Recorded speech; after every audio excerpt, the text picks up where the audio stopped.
If every single condo building had EV chargers, it would overload our electrical grid and we wouldn't have enough power for anything else. But is this true? Will EV chargers overload our electrical grid?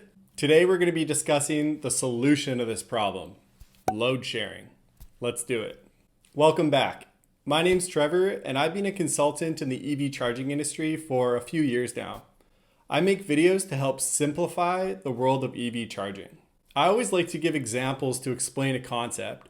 So let's say you lived in a condo building and your Strata council just upgraded the entire building with EV chargers in every single parking stall.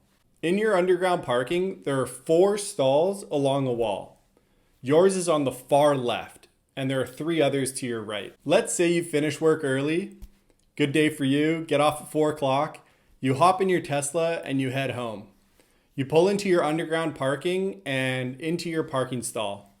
Turn off your car, hop out, plug in your EV charger, and head up the elevator to your condo. Those 4 EV chargers in those 4 parking stalls are all connected to the same circuit breaker.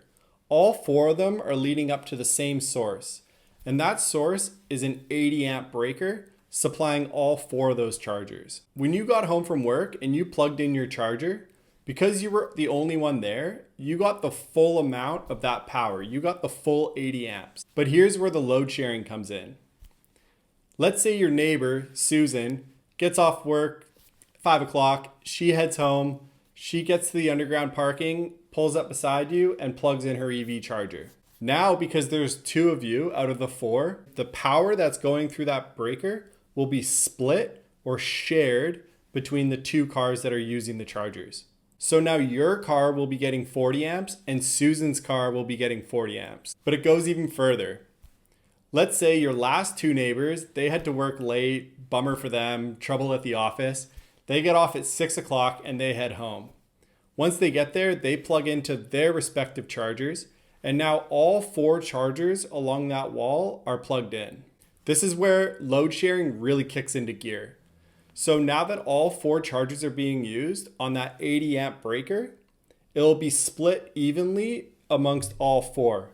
So every car will get 20 amps of power to charge their car. Load sharing is important because if all 4 cars were getting 80 amps of power, there's no way there'd be enough power available in the building and it would short circuit the electrical system. There you have it, the basics of load sharing.